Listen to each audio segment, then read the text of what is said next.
innovation na makambo ya mpepo tope aviation na RDC. Compagnie africaine d'aviation CAA na mokuse alela yango minu na nenga kosakana te di ekomande domaine na ye. Après réception, ya premier Airbus A330, oyo CAA yaka nango mikolo eleki yango nde suki saka masolo ndimela ngai mwana Kongo ke CAA auti lisusu ko bambola koko na ebotu na domaine aérien avec arrivée pe réception ya deuxième avion esika Airbus A330. Airbus A330 deuxième frappe yango yo ya mokwake na mapate RDC ya boebondi melangai ke mon côté na terrain po ezala nanu te ekomi lelo ntimba na nzuzi veut dire mapasa Airbus A330 ba avion ya mokwake ya liboso eyaka yango yo bozwa lix eza nango neti soki omati okita na yo te po confort nango eza na baangle nyonso kobanda na bakiti na couloir na first class na classe économique ebongo bozwa ya mibale yango yo nyonso eza na excellence pe noblesse moko hors pair boyeba pe bosimba ke Airbus A330 eza bamarke ya baavion oyo bomodaka na international bakompagnie aérienne de renom pe crédible nde basalelaka yango bokokuta yango na bamboka lokola Allemagne veut dire na Machaft pe bapays européen ebele kutu bato ya baaffaire pe mingi ya minene na monde mingi basalelaka yango mpo na kitoko pe bopeto na luxe na yango surtout mécanisme ya sécurité eza nango chaque siège ndenge kaka boza komona eza na mwa mini tele oyo kotalela bafilme ennui, fatigue, okotikala koyoka yango te USB na pointe pour na chargement ba téléphone tope ba utilité mosusu Airbus A330 ya mibale ya CAA ekomi eza na deux classes first class pour na bino ba grand monsieur na ba grande dame pe ba personnalité misusu ebele avec 36 sièges classe économique pe ezali po na bino bosalaka baaffaire pe bato nyonso baamoureux ba voyage avec 267 sièges mokoka sala voyage na ba meilleures conditions ndenge nanu ezala te avec Airbus A330 ya mibale ya CAA avion ya sika oyo euti kokoma ekwei deja na mabele timba na nzuzi lelo mibale moko te na Congo bana Congo pe bapaya basepeli oui CAA mfumu na ba innovation deuxième avion Airbus A330 yango ekomi. Vendredi, et là, merci pour vos belles la télévision, la vidéo pour la colonne info, lingala, journal, il y a peuple pour le peuple, chef de l'État, Félix Antoine Tshisekedi Tshilombo, assistant qui m'a jeudi 15 septembre, en investiture, il y a président Yangola, Joao Lorenzo, à Zali, sous réélu pour la deuxième mandat. Héritier Mapine, ma pesibino, bas détail. Président de la République Félix Antoine Tshisekedi Tshilombo akomaki na Luanda pour investiture ya Joao Lorenzo ezalaki bongo na suka élection législative oyo esalemaki le 24 août eleki président Joao Lorenzo azalaki na mutu ya liste ya parti MPLA payé azalaki proclamé vainqueur na 68 ans. Joao Manuel Gonçalves Lorenzo ye azalaki réélu avec 51,17% ya ba suffrage liboso ya adversaire na ye ya UNITA Alberto Costa Junior pour na deuxième mandat successif il y a 5 ans na pays frontalier oyo ya République démocratique du Congo. Na place historique ya Memorial Agostino Neto na kombo ya premier président angolais et sikawapi cérémonie et salemaki jeudi 15 septembre 2022 RDC azalaki représenté likolo makasi et pas ya président Félix Antoine Tshisekedi Tshilombo boye également à titre ya président en exercice ya SADC PAC akomaki autour ya 9h30 local na Luanda na kuuta na Kinshasa na bokiti na ye na avion ayambamaki epai ya comité restreint côté angolais et kambamaki na ministre des affaires étrangères côté congolais monsieur Jean-Willy Mukendi Kayaya oyo azali chargé d'affaires ya RDC na Angola bayambaki ye na se ya passerelle pe conseiller militaire ya chef de l'État général Kabamba accompagné na quelques officiels pene ya aéroport tomakaki mobilisation ya ba congolais oyo bavivaka na Luanda bayaki kobetela chef de l'État maboko pe koyamba ye pona korapele bino président Tshisekedi akomaki na Angola mikolo eleki ezalaki lisusu pona cérémonie moko ya munene ya liwato ya obsèque ya Eduardo dos Santos prédécesseur ya Joao Lorenzo oyo abandaki kodiriger mboka bosimbake conformément na constitution ya mboka ezalaka na élection présidentielle te kaka tête ya liste ya parti oyo azali vainqueur ya ba législative yende akomaka automatiquement chef de l'État. Ba personnalité ya ndenge na ndenge bazalaki na cérémonie de temps fort et marquaki cérémonie ya oyo na mémorial Agostino Neto. Premièrement, présentation ya 50 ans ya ba délégation ya bamboka oyo bataki présence na bango na prestation ya serment ya président Lourenço pe une vingtaine ya ba chef d'État parmi bango respectivement ya Portugal, ya Congo Brazzaville, ya Zimbabwe, ya Zambie, Guinée équatoriale, Sao Tomé et Principe, ya Zimbabwe pe ba représentant ya ndenge na ndenge ya ba gouvernement pe ya ba organismes internationaux. Deuxièmement, ezalaki bongo manifestation ya prestation ya serment proprement dit. Boye président pe vice-présidente na alobaki na portugais na langue nationale ya Angola pe remise ya ba emblème ya pouvoir na nouveau président oyo agiraki ko respecter constitution liboso ya présidente ya cour constitutionnelle ya Angola juge Veneranda. Mandat ya continuité na discours na ye ya investiture alobi ke programme ya gouvernement na ye ezali mingi continuité ya ba projet ya investissement ya ba infrastructure pe ya ba intérêt ya minene pour na amélioration ya ba conditions ya vie ya ba angolais mingi vraiment na likambo etali santé adjudication ya makambo etali mai na ba province ya mboka pe likambo etali ko gérer na ndenge ya malamu alobelaki likambo etali combat contre corruption impunité azwaki pe engagement ya ko contribuer contre réchauffement climatique boye coordination ya organisation internationale na synergie pe ba pays oyo ezali impliqué à promettre ko s'impliquer davantage na résolution ba conflits régionaux mingi penza na cadre ya CIRG particulièrement makambo etali conflit entre RDC na Rwanda. Successeur ya Dos Santos a mankaki te ko rendre ba hommage na ya makasi na bobsek oyo eute ko salema pona père ya indépendance angolaise pe premier président na bango fait Agostino Neto. Dynamique ya bon voisinage ba relation entre RDC na Angola ezali vraiment makasi. Kinshasa azali ko coopérer kaka na Angola mingi na ba dossier etali sécurité na est ya RDC et sengeli bosimba ke dynamique oyo ezali bongo ko salema pe na exploitation ba bloc pétrolier oyo ezali entre bamboka oyo nyonso mibale bosimba ke na suka ya dune oyo epesamaki epai ya président Lourenço epai ya ba invité na ye na palais présidentiel ezalaki pe prévu tête à tête entre président Félix Antoine Tshisekedi Tshilombo et longona homologue na ye zambien Hakainde Hichilema na centre ya ba discussion na bango to ya masolo ezalaki vraiment ba accord oyo uti kozala signé entre bamboka mibale mingi na domaine exploitation commune ya ba minerais stratégique kati na yango bamboka mibale bazana yango. Rentrée parlementaire et c'est le qui kitoko na Assemblée nationale et pas wapi président Christophe Mboso ya prononcé qui discours d'ouverture. Donc Beno Longwanza héritier Mapine mes reportages.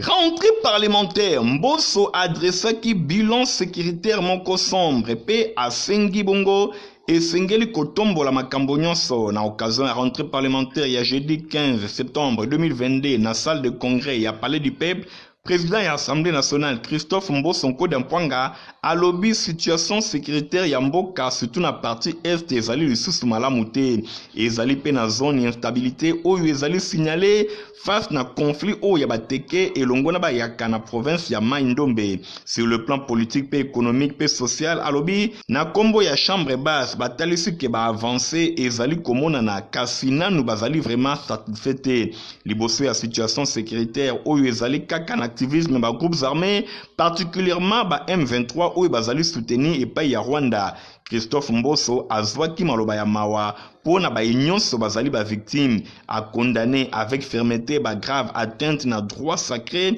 ya ba compatriotes pe exploitation illégale ya ba ressources naturelles ya République démocratique du Congo. Mboso a komisaki ba activité diplomatique ya chef de l'État et pa ya ba père na ye ya communauté économique des États de l'Afrique centrale CEEAC na Mokuse pe communauté de développement de l'Afrique australe SADC na Mokuse pe communauté économique ya Afrique de l'Est oyo bazali kobunda pona kozongisa kimia pe stabilité na est ya République démocratique du Congo. Na ngambo mosusu alobi zone ya instabilité ezali signalé na Kwamut na province ya Mai-Ndombe na suite ya conflit interethnique entre Bateke et Longo na Bayaka oyo ezali ko occasionner ba déplacement ya ndenge na ndenge ya population pe misusu esi bakufi. Président Assemblée nationale asengi na gouvernement na vigilance pe koluka ndenge nini ko identifier bazali kosala mobulu afin que justice aye bakosala mosala na ye. Sur le plan politique, honorable Christophe Mboso Nkodampoanga a salué l'effort oyo ezali engagé et paye ya gouvernement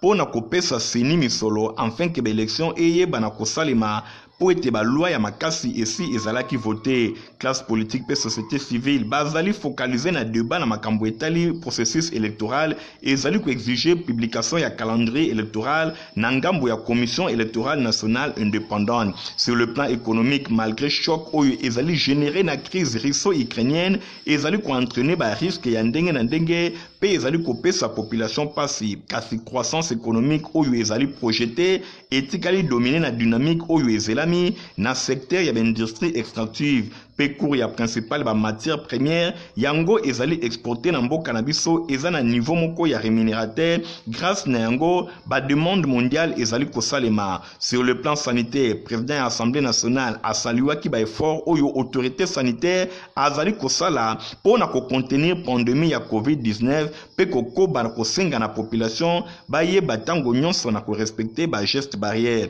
Christophe Mboso Nkodampoanga discours na ye ezalaki très applaudi asenga ki na bato nyonso basala makasi pona kolongola instabilité na ba institution provinciale rétrocession ba province esengeli e bana kosalema pe batia na disposition ya budget ya investissement selon quelques indications par rapport préliminaire ba vacances parlementaires esengeli pe eye bana koloba clairement et lokonini ezali koleka bisika nyonso ba honorable député ba komaki enfin que gouvernement aye bana kozwa ba rapport na nombre ba priorité o ezali présente pour la session en septembre. Président de la chambre basse du parlement alobelaki loi ya réduction des comptes pe dernier exercice oyo et outi kosalema loi ya finance nyonso ezelami na urgence na ngambu ya gouvernement. Na respect ya délai à constitution des premier ministre Jean-Michel Sama a déposé qui na Assemblée nationale projet ya budget pour l'exercice 2023 oyo eza chiffré na 14,6 milliards de dollars américains. Nadina Sola Pesibindo ba détail. La deuxième année consécutive pour na pérenniser tradition ya respect ya constitution na matière oyo des premier ministre Jean-Michel Sama Lukonde Kyenge a déposé qui jeudi 15 septembre 2022 na chambre basse ya parlement projet ya budget 2023 oyo eza chiffré na 14,6 milliards de dollars américains, soit augmentation ya près à 32% par rapport ya année précédente. Et pas wapi budget ezalaki chiffré na près il y a 12 milliards de dollars américains. Na ba réagissement oyo esengelaki ezala apporté na commission ECOFIN ya parlement budget oyo eko permettre ya ko accélérer na mise en œuvre ya programme ambitieux ya développement local ya ba 145 territoires oyo président de la République Félix Antoine Tshisekedi Tshilombo aza ko porter pa yo pazo ko tenir ya ko redonner ba dignité na peuple congolais. Par ailleurs 2023 ezali année électorale budget oyo eko permettre on a ko doter centrale ba moyen ya ko doter na centrale électorale ba moyen pour na politique na ye pambate aye ba solo na ko organiser ba scrutin na délai moko constitutionnel bo simbake dépôt ya projet ya budget oyo et salemi mokolo ya ouverture ya session budgétaire na Assemblée nationale. Na discours na ye ya plus d'une heure, président ya chambre basse ya parlement Christophe Mboso a exhorté ba élu ya peuple ba yeba na ko déposer na bureau ya Assemblée nationale ba rapport ya ba vacances parlementaires na bango oyo ezali ko contenir na ba préoccupation pe ba recommandation ya ba base respective na bango et pas wapi synthèse et kozala transmise na gouvernement oyo ezali censé à ko répondre na ba attente oyo. totikala kaka na basolo ya premier ministre pour kobisa bino ke ya président qui cérémonie ya ouverture ya ba travaux ya colloque international il y a 10 ans il y a organisation pour l'harmonisation ya Afrique ya droit des affaires OADA na mokuse cérémonie esaleba ki bongo na salon rouge ya Fleuve Congo Hotel Nadine Sona une fois de plus reportage. Assise oyo ezalaki organisé sous parrainage ya président de la République Félix Antoine Tshisekedi Tshilombo na baro ya Kinshasa Gombe en collaboration na commission nationale ya OADA basanganaki ba scientifique pe ba divers experts pona kosangisa makanisi na oyo etali 10 ans après adhésion ya République démocratique du Congo na OADA pe bénéfice majeur oyo et attiré na RDC na amélioration ya climat ya ba affaire en tant que représentant personnel ya chef de l'État na maloba na ye premier ministre Jean-Michel Sama Lukonde Kenge a salué qui initiative pe à reconnaître importance ya colloque oyo na République démocratique du Congo et pas wapi à comprendre lisusu importance oyo ezali ko rêver organisation pour na harmonisation ya ba droit ya ba affaire na Afrique. Président de la République, chef de l'État, a impulsé gouvernement naye ya ko veiller pour la régularité ya ba contribution na mboka na kati ya institution oyo pe lelo République démocratique du Congo ezali moko ya ba pays rare ya na ordre ya paiement azali ko tenir ya ko saluer leadership ya chef de l'État et pa yuapi aranda qui vibrant hommage boyebake commission nationale OADA eza ko constituer modèle moko ya malamu na ba pays africains na point que ba animateur nango bazali régulièrement invité lokola expert na ba mboka ebele boyebake premier ministre a félicité ki professeur Roger Massamba Makela oyo azali président ya commission nationale oyo et pa wapi a travaillé ki makasi na expert mosusu pona adhésion ya RDC et simba na kati ya OADA pona vulgarisation ya sika et pa wapi bosengeli koyeba lisusu ke du 12 septembre 2010 au 12 septembre 2022 RDC azo compté déjà 10 ans depuis adhésion na ye na pa wapi azako traité international na vocation oyo ezali ya ko harmoniser ko moderniser ba droit ya ba affaire na Afrique pour na ko garantir na ba état membre ya sécurité juridique pe judiciaire ya ba investissement. Premier ministre Jean-Michel Sama Lukonde Kenge par ailleurs annoncé que République démocratique du Congo ekoki kozala na début ya année 2023 na tête ya ba conférence ya ba chef d'état pe gouvernement ya OADA.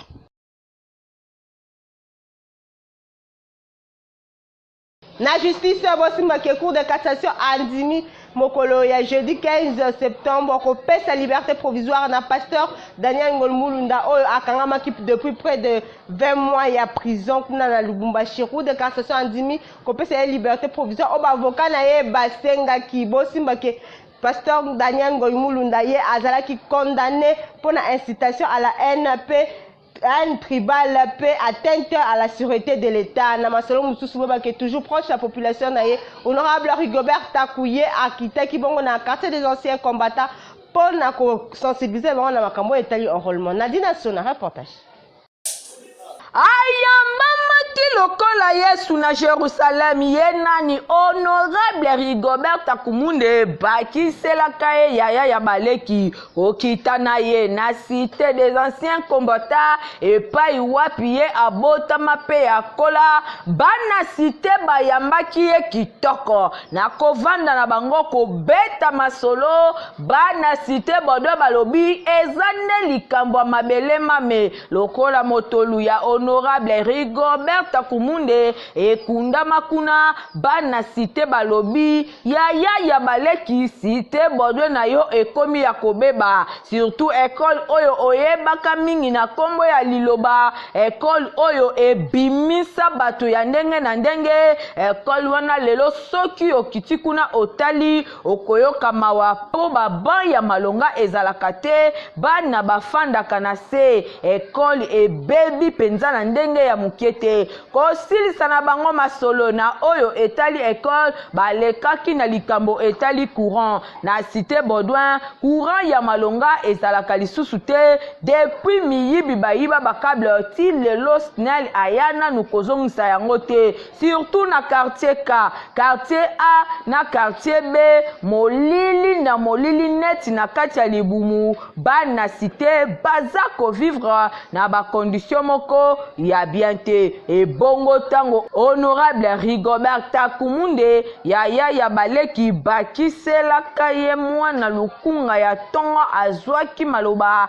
lokola ye alalaka te alobi akobeta ba porte nyonso kino courant ekozonga ya malamu na cité des anciens combattants pe alaki bango ke akobeta tour na école liloba pona ko trouver solution na ba problème nyonso ezwami na école wana Rigobert Takumunde ya baleki asukaki bongo te asensibilizaki bana nyonso tu ya ba anciens combattants pona oyo etali bongo enrôlement Malol,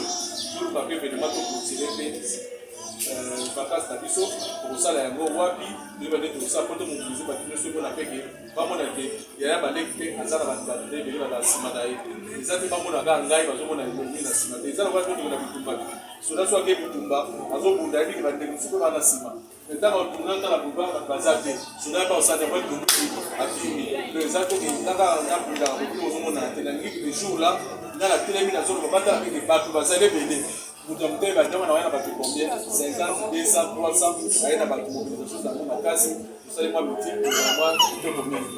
explosion ya camion ya carburant et salemaki mokola mercredi 14 septembre na territoire ya Madimba na province ya Congo central bilan ezalaki bongo ya plus de 8 morts héritier mapine ba détail. Bilan provisoire, ezali ya 8 morts suite à une explosion ya camion au Yememaki carburant. Mercredi 14 septembre, na national numéro 1, Kinshasa Matadi, na mboka babengi Mbuba, na territoire ya Madimba, na 250 km na est ya Matadi. Boye batu 8 bakufaki, 20 personnes mobimba bango bazikaki. Bilan provisoire oyo epesamaki epai ya administrateur adjoint ya territoire ya Madimba, Alphonsine Ndombe, pe ezalaki confirmé epai ya commandant ya commissariat territorial ya police nationale congolaise pour na territoire ya Madimba Alain Mundaka camion citerne oyo eutaki na ville ya Matadi et tout anaki na véhicule remorque moko accident et salimaki vers 16h mercredi 14 septembre faute ya ba moyen ya secours pe ya surveillance ezalaki entre 18h na 19h que population alukaki ko poussa na pembeni ya accident po na koluka kozwa carburant na tango wana nde camion citerne oyo explosaki ndenge ba source batalisaki gouverneur ya Congo central Guy Bandu a ordonné prise en charge pour na ba nyonso bazikaki ezali ngonga pour na kozaba mesure oyo esengeli pour na ko renforcer réglementation ya transport ya ba carburant surtout ya ba produit oyo ezalaka mingi na danger makasi national numéro 1 yango esengeli ezala lokola cimetière te kasi voie ferrée esengeli ezala pour na ko sauver banzela oyo ezali komema carburant esengeli boye bakena octobre 2018 une trentaine ya bato bakufaki ezalaki bongo une centaine pe bazikaki suite na explosion ya camion citerne moko ebande komema carburant et tout anaki pe na camion remorque ezalaki kaka na village Mbuba oyo na territoire ya Madimba. Compagnie africaine d'aviation CA Azako présenté avion na Sika Airbus A330 reportage. Innovation na makambo ya mpepo tope aviation na RDC compagnie africaine d'aviation CA na mokuse alela yango minu na nenga kosakana tedi e commandé domaine na ye après réception ya premier Airbus A330 oyo CAA yaka nango mikolo eleki yango nde sukisaka masolo ndimela ngai mwana Kongo ke CAA auti lisusu kobambola kokodikoko na ebotu na domaine aérien avec arrivée pe réception ya deuxième avion ya sika Airbus A330. Airbus A330 deuxième frappe yango yo ya mokwake na mapate RDC ya boyebondi melangai ke mon côté na terrain po ezala nanu te ekomi lelo ntimba na nzuzi veut dire mapasa Airbus A330 ba avion ya mokwake ya liboso eyaka yango yo bozwa lix eza nango neti soki omati okita na yo te po confort nango eza na baangle nyonso kobanda na bakiti na couloir na first class na classe économique ebongo bozwa ya mibale yango yo nyonso eza na excellence mpe noblesse moko hors pair boyeba mpe bosimba ke Airbus A330 eza bamarke ya baavion oyo bomondaka na international bakompagnie aérienne de renom mpe crédible nde basalelaka yango bokokuta yango na bamboka lokola Allemagne veut dire na Machaft mpe bapays européen ebele kutu bato ya baaffaire mpe mingi ya minene na monde mingi basalelaka yango mpo na kitoko mpe bopeto na luxe na yango surtout mécanisme ya sécurité eza nango chaque siège ndenge kaka boza komona eza na mwa mini tele oyo kotalela bafilme ennui, fatigue, okotikala koyoka yango te USB na pointe pour na chargement ba téléphone tope ba utilité mosusu Airbus A330 ya mibale ya CAA ekomi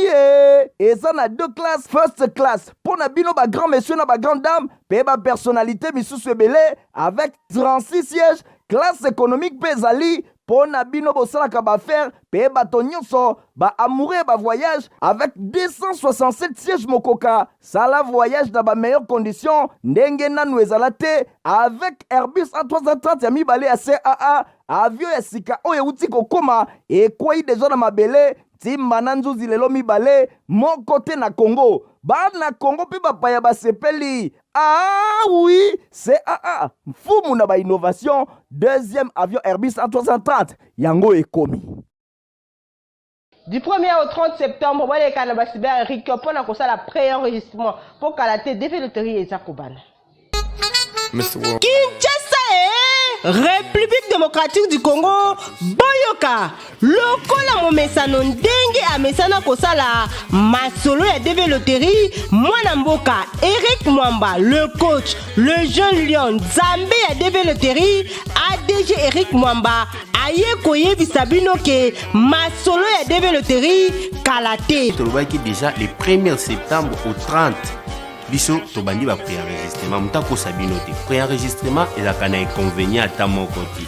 soko lingo sa mulongo te na octobre tango développerie banda boyebi ndenge na bagence Eric Travel bat bayaka ebeli alors soko lingo ta na mulongo te yaka déjà kosala préenregistrement tolobaki bien kobeta développerie na bagence Eric Travel soko ye sur place eza na $5 ya tour oyo masolo ya passeport ezate oza nango bomba yango na ndaku yo mutu oza na libanda ya mboka komitungisa na yo te yo mpe okoki kobeta développerie na Cyber Eric bino mpe bato boza musika bobanda déjà kokomela biso na WhatsApp to enregistrer bino et permettre bino même kobeta développerie à distance mais kobosana te tolobaki très bien to répéter yango bien développerie année oyo eobetama sans passeport donc so oza na passeport bomba yango e permettre yo soko gagner nde tosala ba démarche ndeko tika na yebisa bino ke Cyber Eric awa eza ya kosamba te soki obeti développerie awa zala na yo sur ke États-Unis eyambi yo donc déjà les premiers préenregistrement ezobanda le 1er septembre et okendeti le 30 septembre octobre développerie bani soko beti oye koleka mpona kozwa accusé de réception botu na nganini Cyber Eric eza bongo na limité 11e rue numéro 119 quartier industriel référence Oleki INPP au Poussani en face ya Serve Air au Komona Cyber Eric Masina, boulevard Lumumba, numéro 38, quartier sans fil, référence en face ya Kimbuta. Et bongo na Victoire Matongé, avenue Victoire, numéro 120, en diagonale na maison ya Mèche Olga Kabelo, non loin ya maison communale ya Kalamu. kaka na victoire baza bongo na 12e adresse rond-point victoire avenue Eyala numéro A1 na station de vente ya carburant Erneco juste na rond-point victoire. Bato ya Kitambo magasin na avenue Kasavubu numéro 3 quartier Joli Park référence rond-point Kitambo magasin topé supermarché Facebook. Biso totombeli bino nyonso. Bonne chance. Na cyber Eric oza bongo rassuré.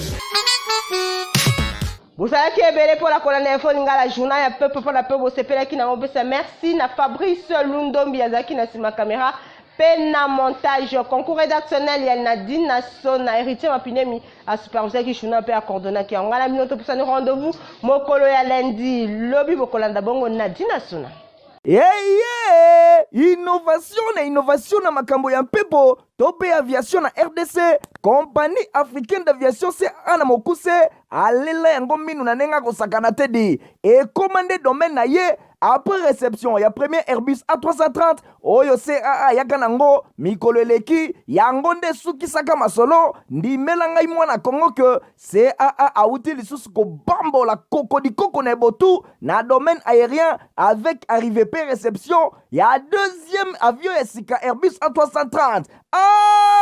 Airbus A330 deuxième frappe yango yo ya mokwake na mapate RDC ya boyebondi melangai ke mon côté na terrain po ezala nanu te ekomi lelo ntimba na nzuzi veut dire mapasa Airbus A330 ba avion ya mokwake ya liboso eyaka yango yo bozwa lix eza nango neti soki omati okita na yo te po confort nango eza na ba-angle nyonso kobanda na bakiti na couloir na first class na classe économique ebongo bozwa ya mibale yango yo nyonso eza na excellence pe noblesse moko hors pair boyeba pe bosimba ke Airbus A330 eza bamarke ya baavion oyo bomodaka na international bakompagnie aérienne de renom pe crédible nde basalelaka yango bokokuta yango na bamboka lokola Allemagne veut dire na Machaft pe bapays européen ebele kutu bato ya baaffaire pe mingi ya minene na monde mingi basalelaka yango mpo na kitoko pe bopeto na luxe na yango surtout mécanisme ya sécurité eza nango chaque siège ndenge kaka boza komona eza na mwa mini télé oyo kotalela bafilme ennui fatigue okotikala koyoka yango te USB na pointe pour na chargement ba téléphone to pe ba utilité mosusu Airbus A330 ya mibale ya CAA ekomi eza na deux classes first class pour na bino ba grand monsieur na ba grande dame pe ba personnalité misusu ebele avec 36 sièges classe économique pe ezali po na bino bosalaka baaffaire pe bato nyonso baamoureux ba voyage avec 267 sièges mokoka sala voyage na ba meilleures conditions ndenge nanu ezala te avec Airbus A330 ya mibale ya CAA avion ya sika oyo euti kokoma ekwei deja na mabele timba na nzuzi lelo mibale moko te na Congo bana Congo pe bapaya basepeli oui CAA mfumu na ba innovation deuxième avion Airbus A330 yango ekomi